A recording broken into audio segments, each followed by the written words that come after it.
გამარჯობა მეგობრებო, დღევანდელი გაკვეთილის თემაა როგორ შეიძლება ჩავატაროთ სენსიტიურობის ანალიზი data table ინსტრუმენტის გამოყენებით Excel-ში. სენსიტიურობის ანალიზი ჩვენ გვჭირდება მაგალითად ფასის მოგებაზე ზეგავლენის დასათვლელად ფასის სხვადასხვა ალტერნატივის შემთხვევაში. დაუშვათ გვაქვს ხაჭაპურის ბიზნესი, ჩვენ ვყიდით ხაჭაპურს, შევისწავლეთ მოთხოვნა და ვნახეთ რომ მოთხოვნა ფასთან არის შემდეგ დამოკიდებულებაში, რომ მოთხოვნა ტოლია 4000 გამოკლებული 1100 გამრავლებული ფასზე. ეს არის ჩვენი ეგრეთ წოდებული მოთხოვნის ფუნქცია.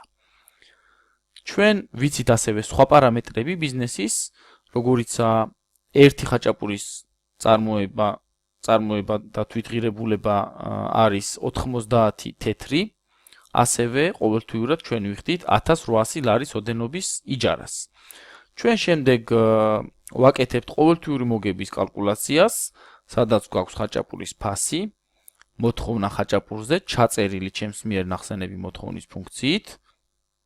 C8 არის ფასი, შესაბამისად გამრავლებულია C8-ზე. ერთეულის ხარჯი, იჯარის ხარჯი, შემდეგ ვითვლით შემოსავალს, როგორც ფასისა და მოთხოვნის ნამრავლს, ასევე ვითვლით ხარჯებს, როგორც ერთეულის ხარჯი გამრავლებული მოთხოვნაზე, ანუ გაყიდული პროდუქციის რაოდენობაზე და დამატებული ყოველთვიური იჯარის ხარჯი და მათი სხვაობა კი გვაძლევს მოგებას. ასე შეგვიძლია გამოვთვალოთ მოგება და ფასის სხვადასხვა ვარიანტს თუ მივუთითებთ ამ ცხრილში, მაგალითად 1.7-ის მაგივრად 1.6 მოგებაც შესაბამისად შეიცვლება. მაგრამ ვთქვათ, ჩვენ გვინდა უფრო დეტალური ანალიზის ჩატარება და ფასის ბევრი სხვადასხვა ვარიანტის მოსინჯვა და შესაბამისი მოგების კალკულაცია.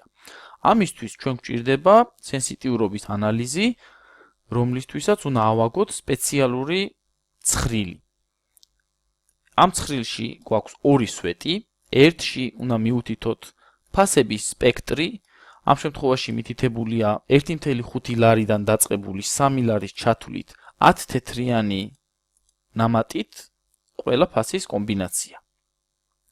მეორე სვეტის დასაწყისში ჩვენ უნდა გავაკეთოთ მიმართვა, ჩავწეროთ უდრის C16 უჯრას. C16 უჯრაში ჩვენ გვაქვს გამოთვლილი მოგება, ამიტომ აქაც გვჭირდება ამ ცხრილის დასაწყისში რომ მოგება იყოს გამოთვლილი. შემდეგ ჩვენ უნდა მოვნიშნოთ ცხრილი, გადავიდეთ data menu-ზე, დავაჭიროთ what if analysis relax და ჩამოშლილ ფანჯარაში ავირჩიოთ data table. შემდეგ გამოვა ეს პატარა ფანჯარა, რომელშიც მეორე ველში column input cell, ამ ველში ჩვენ უნდა მივუთითოთ ის მაჩვენებელი, რომლის ცვლილებასაც ვაკვირდებით. ამ შემთხვევაში ეს არის ფასი. ფასი გვიწერია C8 უჯრაში, შესაბამისად ჩვენ გავაკეთებთ მიმართვას C8 უჯრაზე და დავაჭიროთ OK-ს. როგორც ხედავთ, ჩვენ მივიღეთ მოგების მაჩვენებელი ფასის თითოეული სხვადასხვა ვარიანტისთვის. შედეგები საკმაოდ საინტერესოა. ვიწყებთ ლარნახევარის ფასიდან და ამ შემთხვევაში გვაქვს ზარალი, შემდეგ ფასის ზრდასთან ერთად ზარალი კლებულობს და გავდივართ მოგებაზე, თუმცა როდესაც ფასი ხდება 2.3 ლარი მოგება აღწევს პიკს, 258 ლარია, შემდეგ უკვე იგი იწყებს შემცირებას და ხდება უარყოფითიც კი. ეს იმის შედეგია, რომ თუკი ჩვენ ძალიან გავზრდით ფასს, ამით დავკარგავთ კლიენტებს, ჩვენი მოთხოვნა შემცირდება და ჯამურად ჩვენი შემოსავლებიც შემცირდება. ასე შეგვიძლია data table ინსტრუმენტის გამოყენებით შევქმნათ ცხრილი, სადაც გვექნება სენსიტიურობის ანალიზი ფასის სხვადასხვა კომბინაციის მიმართ, როგორი იქნება მოგების შედეგი.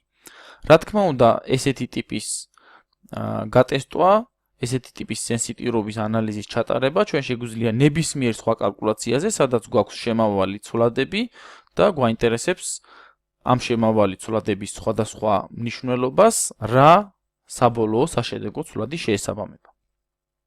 ამ ყველაფერს ჩვენ ვაკეთებთ data table ინსტრუმენტის გამოყენებით. მადლობას გიხდით ყურადღებისთვის, გააზიარეთ და დაალაიქეთ ჩვენი Facebook-ის გვერდი, გამოიწერეთ ჩვენი YouTube-ის არხი, წარმატებებს გისურვებთ.